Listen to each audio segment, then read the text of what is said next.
Welcome to Creepy Vibes. Tonight, we're venturing deep into the heart of Texas, where the land is as vast as its legends, and just as terrifying, from eerie lights haunting dark rivers to ancient forces that never should have been disturbed.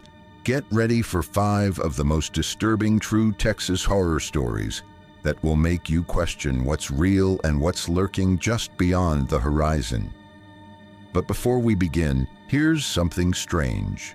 Most viewers make one huge mistake. They leave without subscribing, and by doing so, they miss out on the creepiest, spine-tingling tales that only the bravest dare to hear. Don't be one of them.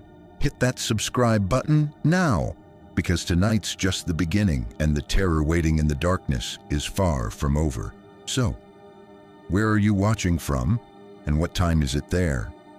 Let me know in the comments, because here, the night is only getting started and the horror is waiting to unfold. Now let's dive into the darkness. Even now, after all these years, I hear it, low, vibrating beneath the edge of sound, a humming like a tremor in the bones. The doctors tell me it's tinnitus or a phantom echo from the trauma. They tell me to let it go, but how does one forget the mouth of a god? It was the summer of 1997 when I joined Dr. Alton Rourke's expedition into Palo Duro Canyon. The canyon stretched out before us like a wound in the earth, carved not by water or time, but by something older and crueler. The Comanche once called this place the Land of Echoes. But the locals in Canyon, Texas had another name for it, the Devil's Throat. They said it swallowed men, that the wind there carried voices not born of lungs. We should have listened. Our team consisted of 7, Rourke, myself, 2 graduate students from Miskatonic South, a photographer named Elisa Crane, and 2 spelunkers from Austin who had worked with us on previous cave explorations. We were following a half-translated Comanche legend unearthed by Rourke from an old Spanish diary, a sunken cave beneath the canyon known as the Mouth of the Forgotten God. The locals warned us. A park ranger with haunted eyes said, "Some caves shouldn't be opened. They're not empty." We laughed. Academic arrogance is always loudest before the fall. We found the entrance beneath a collapsed rock face, obscured by tangled mesquite and a dry trickle of water that reeked faintly of sulfur. There was a pressure in the air down there, like walking into a sealed vault, and at the center of that darkness, embedded deep within the stone, we found it, a black obsidian seal, smooth as glass, warm to the touch, though no light reached it. It was etched with symbols that pulsed faintly in the dark, curves and angles that defied geometry, shapes that seemed to shift the longer you stared. Rourke, obsessed beyond reason, insisted we remove it. He spoke of forgotten deities, interdimensional thresholds, and primal sentience buried in stone. He called it a discovery that predates civilization. I should have walked away then. When the seal cracked open with a sound like bones grinding beneath mud, the air changed. Not colder, deader. Even the insects stopped chirping. The cave beyond was too dark for our lights to penetrate, more than a few feet. The walls were slick with some mucosal residue, and the smell, oh God, that smell. It was like rotting milk and burnt hair and something else, something wrong. Elisa was the first to go. One moment she was photographing a wall of glyphs. The next, she was gone. No scream, no scuffle, just silence. We found her camera hours later, melted as if exposed to unimaginable heat. The others vanished one by one over the next 2 days. We never heard them go. No signs of struggle, no blood, just gear left behind, warm to the touch, and walls that seemed to breathe in our torchlight. Only Rourke and I remained when we reached the final chamber, a vast hollow beneath the canyon, pulsating with a lightless rhythm. There were no walls, only the impression of enormity. We had stepped beyond reality into something else, and there it stirred, a shape, Number, not a shape. Shapes suggest boundaries. This had none. It was a suggestion of form, a shadow that writhed in angles not meant for mortal comprehension. Vast, blind, ancient. It pulsed with a hunger that wasn't just physical, it was spiritual, cosmic. I could hear its thoughts, not in words but in thunder. Concepts flooded my mind, emptiness before time, a hunger that devoured stars, a slumber disturbed by our foolishness. Rourke fell to his knees, weeping and muttering praises in a language I did not recognize. Then the thing reached for him, not with limbs, but with a cloud of glistening black mist, like smoke underwater. He didn't scream. He smiled. And then he was gone. I ran. I don't remember how. Only that the walls seemed to recoil from me, and the cave spat me out like an unworthy morsel. I awoke 3 days later, dehydrated and mad, found by hikers near the edge of the canyon. The obsidian seal was gone when rescue teams returned. No sign of the cave, no trace of the others. But I know, I remember, and I hear it still, the humming. It comes at night, when all is still. A vibration beneath my skin, in my teeth, and in my dreams, I see the canyon open wide, and that thing slithering just beneath the surface of the world, where it waits. It is hungry, it is awake, and it remembers me. I was once a rational man, a historian by trade, a writer by heart. I believed that facts shaped reality and that myths were just forgotten truths, buried beneath layers of imagination. But now, as I write this in a cramped motel room outside San Antonio, with salt circles drawn on the doors and windows, I no longer believe in reason, because I heard the whispers, and I know what sleeps beneath the Alamo. In early spring of last year, the city began a major excavation project to replace the crumbling storm drainage beneath downtown San Antonio. The plan was simple: upgrade the aging tunnels beneath the historic district. Since the Alamo sat near the center of the work, they brought me in as a historical consultant to monitor for any old bones or artifacts. I'd done this dozens of times before. What we found wasn't history, it was something older. Roughly 3 weeks into the dig, a team of city workers broke through what they assumed was a natural cavity in the limestone. The floor dropped out beneath one of the tunnels, revealing a wide vertical shaft, at least 20 feet deep, lined in black stone unlike anything in the region. The stone wasn't natural. It was cut and fitted perfectly, smooth as glass and slightly warm to the touch. At the bottom of the shaft was a doorway. It looked like it had been sealed shut from the inside, but part of the seal had eroded, and etched into the surface of the arch were symbols. Not Spanish, not Native American, not even Latin or Greek. Just smooth, coiled marks that seemed to shimmer in torchlight. Something about them made my head hurt.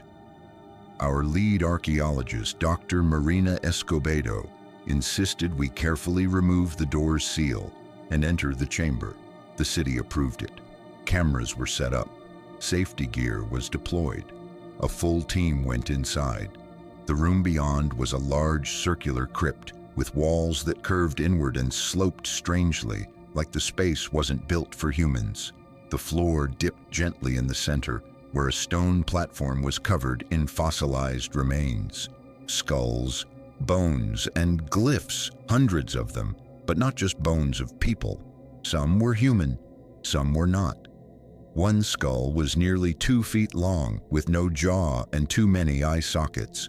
Another had tiny holes all along its spine, like it had once grown tendrils. It was Dr. Escobedo who first said she could hear them. Voices. At first, she claimed it was just echoes, air shifting through the stone, but after 3 days inside the chamber, she said the whispers had begun to speak to her. She said they were trying to teach her their language, a language she called Zuncatel. No one else believed her, not at first. But we all began to notice strange things. Electronic devices failed, lights flickered, batteries drained in minutes. One of the workers, a young man named Diaz, refused to enter the chamber after a while.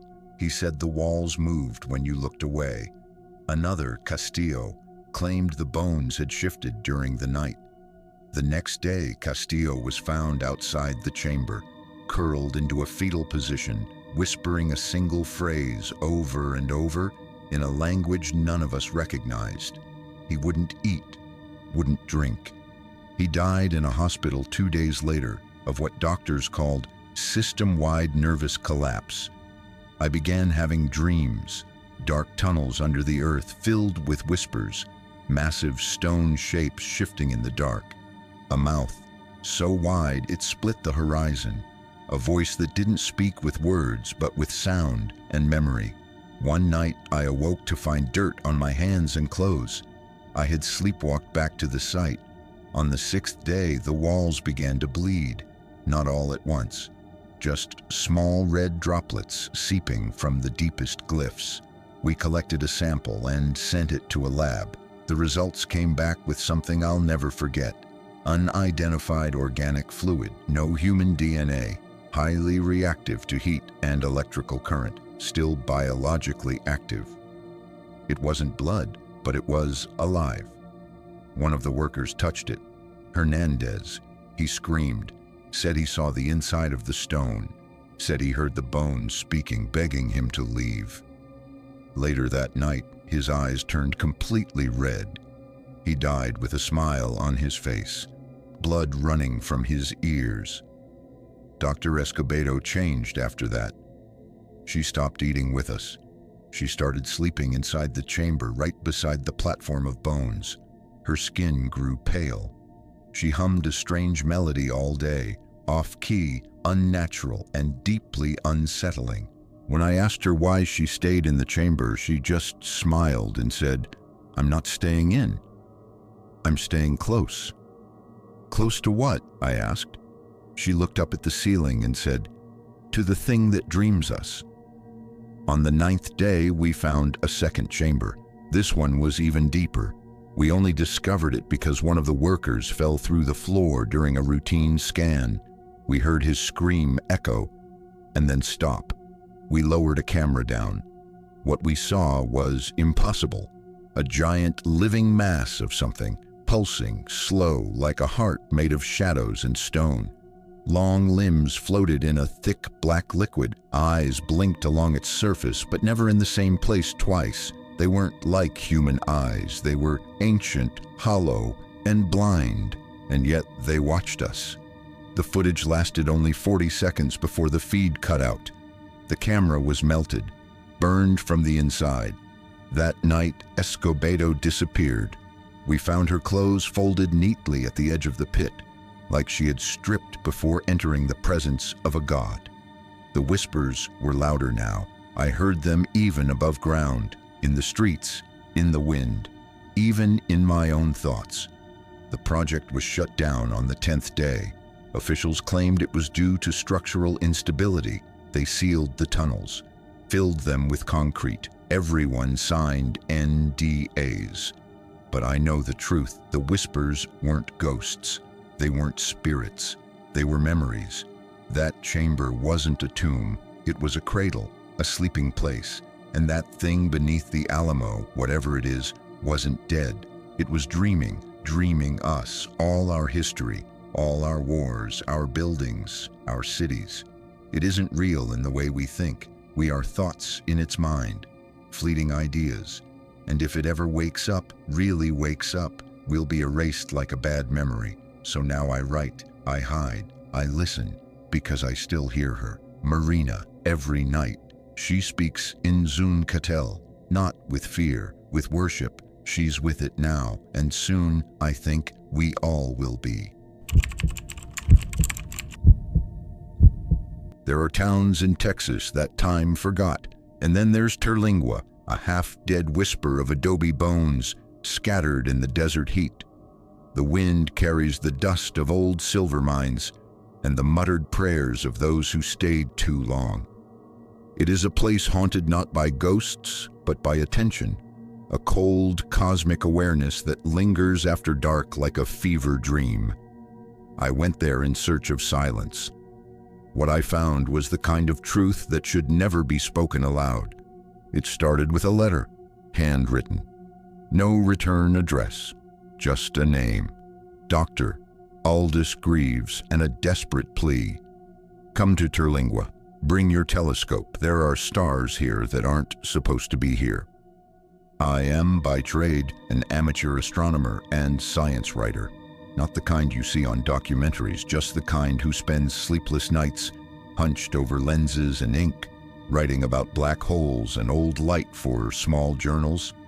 I had heard of Dr. Greaves, a former NASA astrophysicist turned recluse.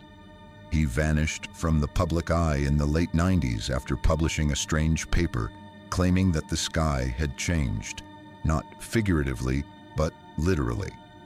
That something was warping the firmament itself. The academic world laughed him into silence until the letter. I arrived in Terlingua in August. The heat curled the asphalt. The ghost town had a population of maybe 20 people, all of them with eyes that didn't meet yours for long. I asked for directions to Greaves's place and was pointed to a rusted trail leading up a hill. Dead Horse Hill, they called it, with that kind of tired West Texas irony. At the summit was a cabin made of sun-bleached planks and satellite dishes wired together like spider webs. Greaves opened the door before I could knock. He was thin, pale. A man who had been watching things for far too long. You came, he rasped. Good, because they've started watching back. He took me to the rear of the cabin where he had set up a massive telescope, military-grade, homemade modifications humming along its length. There's a cluster, only visible from this exact hill, nowhere else. You have to wait for the sulfur nights. I asked what he meant by sulfur nights. He pointed to the wind. You'll know, it smells like the earth's bleeding. And he was right. That first night, around 2 a.m., the wind shifted. It carried a foul, metallic stench, like scorched eggs and old blood. The desert sky turned deep purple, and the stars seemed to shimmer unnaturally, as though the vacuum between them had thinned. When I looked through the scope, I saw it. A new constellation. 12 stars arranged in a spiral, pulsing faintly in colors I cannot describe. Not blue, not green, but something deeper, like the after-image of a scream. They moved, not with orbit, not like stars. They twitched, like pupils dilating. I pulled away. My skin was cold. My breath came shallow. Greaves lit a cigarette with a trembling hand. I've been tracking it for years. It never appears on the same date, only when the wind smells like sulfur, and only from here. The next morning, Greaves told me he hadn't slept in weeks. They whisper when the stars blink, equations, names, places that don't exist. I started writing them down. He showed me notebooks, hundreds of pages filled with fractal diagrams and complex mathematical symbols that looped like spirals, eating themselves. Some of it was written in ink, some in blood. He wasn't the only one. The townspeople had begun to change. Subtle at first, skin peeling around the temples, eyes too reflective at night.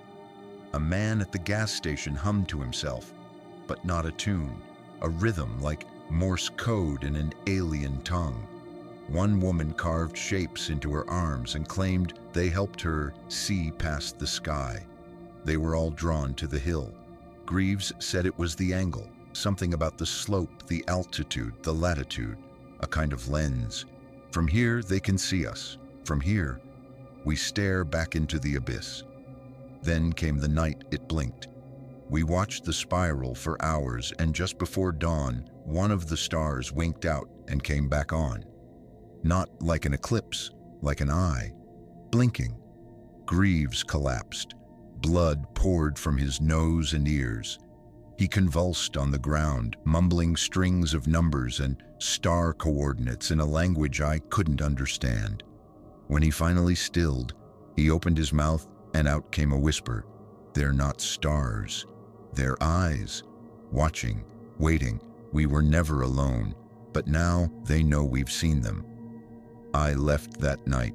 I drove until the sulfur smell was gone. I never looked back at the hill. The letter came a week later, no postage, just on my desk when I returned home. It read, "You saw them. You belong to them now. Watch the sky.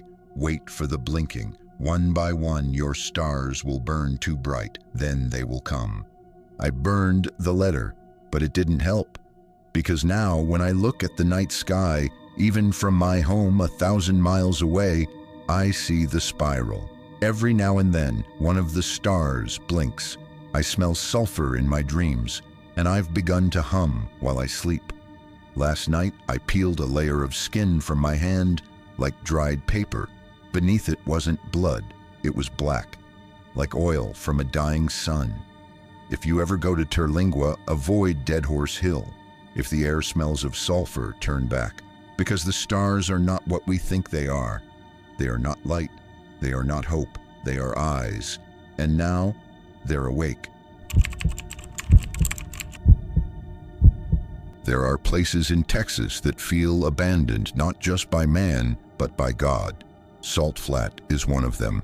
A dying settlement on the edge of the Guadalupe Mountains, it barely clings to the map. Wind-blown gas stations, silent trailer homes, and a single church where the steeple sags like a broken spine. But below it, buried deep beneath a hard crust of desert salt, sleeps something that was never meant to wake. I came to Salt Flat on assignment, a feature story for a historical journal. A contractor crew had started digging into an old, sealed salt mine, untouched since 1911, and rumors swirled about strange winds and unmarked graves. I thought it was the usual small-town paranoia. I had no idea what was waiting beneath the crust. The mine had been sealed over a century ago after the collapse that killed 20 men. But it wasn't a natural cave-in. The town's dusty archive held a single yellowing document, a miner's journal with entries scribbled in a hand that trembled more and more with each passing day. The final page was stained with what looked like salt crust and blood. The last sentence read, "We heard it whisper in the cracks. It calls itself Enthalyug, and it wants out." The modern contractors laughed at the warning. They brought drills, generators, and bright lights. They broke through the seal within hours. And that's when the wind came. It wasn't a wind you could feel on your skin. It came dry, high-pitched, like a voice just outside hearing. It hissed through the mine shafts, flaking paint, shattering bulbs. One man dropped his tools and clawed at his ears until blood ran down his neck. By midnight, 2 workers had vanished. The others started complaining that the salt talked in their sleep. I went into the mine the next morning. The walls were coated in thick white salt, but not like any I'd seen before. It pulsed slightly as if breathing, and carved into the walls, beneath layers of prehistoric dust, were glyphs, spirals, eye shapes, mouths with too many teeth. I touched one without thinking, and the whisper entered my head. Enthalyug, a name, but also a pressure, a gravity of the mind, like my thoughts were being pulled into a vortex deeper than thought itself. I stumbled out of the shaft, bleeding from the nose. The foreman died that night. He walked into the windstorm barefoot, his body shaking. They found him flayed, his skin peeled off in one smooth layer, stretched like parchment across the mine's entrance. That's when the screaming started. The townspeople started hearing it too, a dry scream that echoed through the streets at exactly midnight. It didn't come from lungs. It came from everywhere. Walls, air vents, even the dirt. A scream made of wind and salt and memory. That's when Father Mendoza, the town's only priest, told me the truth. It's not just a mine, it's a tomb. The salt below Salt Flat is older than this land, older than the earth. Before the stars cooled, There were things that swam through skies of brine. ElevenLabs was one of them. He showed me an ancient relic, an obsidian icon shaped like a starfish, crossed with a screaming face. He said it had been passed down since before the Spanish came, kept by desert tribes who swore never to dig too deep. Salt remembers, he whispered, and it wants what was taken from it, a sky to rule again. It came like a white tidal wave. At first it was just wind, then salt, shards of it, sharp as glass, blasting through windows and tearing into flesh. The sky turned white. The sun disappeared behind a wall of crystallized dust. People ran. They didn't get far. I saw Mrs. Halpern, an elderly widow, stand in her front yard with her mouth open, not screaming, singing, but the voice wasn't hers. It was low, alien, singing in a language I cannot replicate. Her skin cracked and fell away, grain by grain, until there was nothing left but a salt statue that collapsed in the wind. I hid in the church basement. That's where I saw them, the survivors. Their eyes were white. Their mouths moved in sync, whispering numbers, equations, names. "The salt is not of earth," one of them said with a voice not their own. "It remembers the oceans that came before creation." Then they turned toward me and screamed, not with sound, with thought. My head split with pain. Visions, impossible ones, of vast, dry galaxies swirling in silence. Worlds made of salt orbiting a massive black sun that pulsed like a heartbeat. At the center was ElevenLabs, not sleeping, not dead, remembering. When the storm passed, Salt Flat was buried beneath 10 feet of glistening white crystal. The buildings were gone. The people were gone. I walked out alone, my mind half shattered, hearing the wind whisper my name. I told the world what happened. No one believed me. They called it a sandstorm, an accident, a hallucination. But I know what I saw, and I know now that salt is alive. Every night at midnight, I hear it again. The scream. I don't sleep much anymore. I keep finding salt under my skin. And when I press my ear to the wall, I swear I hear it whispering, "The sky is next." If you ever travel near the Guadalupe Mountains and the wind starts to whisper at midnight, run, because the salt remembers, and it's still hungry. If you ever visit Possum Kingdom Lake in the fall, when the fog rises heavy and the wind shifts without warning, you might see them. Figures, tall, still, watching, always watching. They stand on the cliffs known as Hell's Gate, unmoving, featureless, not ghosts, not men, just hollow. It started with campers, teenagers from Dallas up for the weekend. They pitched their tents near the waterline, roasted hot dogs, laughed at local legends. But by midnight, one of them, Cameron Blake, 17 years old, wandered off. Said he saw someone standing on the cliff. He never came back. The next morning, his friends searched for hours. They found him just after noon, floating face down near the rocks. His body was untouched on the outside, no bruises, no wounds. But when the sheriff's team opened him up, they found nothing inside. No blood, no heart, no organs, only emptiness, like something had scooped him clean and sealed him up again, except his eyes. His eyes were wide open, still staring, still screaming. I arrived a week later. I write about strange things. Have for 15 years. Places where the veil thins. Events that shouldn't be. When Cameron's case came across my desk, I thought it was just another urban myth gone viral. But then I saw the cliffs. Hell's Gate is beautiful in the day. Twin rock faces rising out of the blue lake like the jaws of some sleeping beast.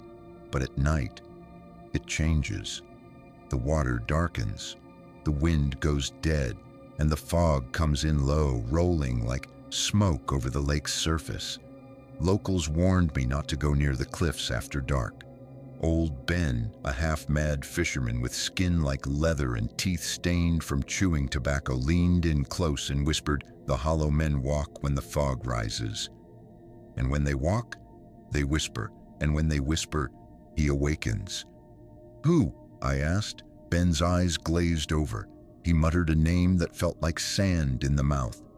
Jacques, the sleeper below the waves. According to Ben, the legend goes back to the 1800s. A group of outlaws fled to the cliffs, hiding after a train robbery. They were desperate, cornered, starving, hunted. So they turned to an ancient ritual carved into the cave walls by long-dead native shamans, words written in a language no one alive could read. The leader of the gang, Caleb Frost, thought the ritual would give them protection, power, maybe even eternal life. Instead, it gave them emptiness. The ritual worked, but not how they hoped. Jacques heard them, a being buried in the blackest trench of the lake, older than time, older than thought. It sent a wind that hollowed them out, took everything inside, soul, blood, identity, and left only husks behind. They became the Hollow Men, and they still serve the thing that dreams beneath the water. I stayed by the lake that night, recorder in hand. Fog rolled in at 11:48 p.m. At exactly midnight, the wind stopped, and I saw them, 6 or 7 figures standing on the cliff's edge, motionless, faceless, perfectly still. They didn't move, but I felt them looking. Then the whispering began. It wasn't sound. It was inside my head, like thoughts not my own, like math written in hunger, like cold fingers tapping inside my skull. Jacques sleeps, but not for long. He dreams of lungs to flood and flesh to wear. The lake is only the surface. He is beneath all. I don't remember collapsing. I woke up coughing up lake water miles from my tent. My shoes were gone. My skin was dusted in a fine powder that glistened like glass under the moonlight. I wasn't alone. All around me were footprints in the wet earth, deep, bare, human-shaped, but wrong, like they had too many toes. Before I left, I chartered a dive team. We dropped down into the deepest part of Possum Kingdom Lake. I had to see what lay beneath. What we found was a cavern, massive, unnatural, hollowed by something that didn't move like a machine or nature. The walls were slick and covered in marks, spirals, claws, something like a mouth stretched around the whole interior, and in the center, a shape, not alive, not dead, just waiting. A dark, slumped form, larger than any creature should be. It pulsed every few minutes like it was breathing in dreams. I stared too long. The pressure of the water didn't make me panic, but the thoughts did. You will be hollow too. That was Jacques. I know it now. We surfaced. The other diver didn't. We never found him, just his wetsuit, inside out, bone dry. I left Texas the next morning. Ben was gone. His boat was found drifting near the cliffs, empty except for a small message scratched into the wooden seat. He opened his eyes. Now I write this in a motel in El Paso. My skin feels tight. Sometimes I hear the whisper in the faucet water. The lakes in my dreams are endless and black. I think the Hollow Men are coming inland, and I think Jacques is done dreaming, because once they whisper, you'll never be whole again.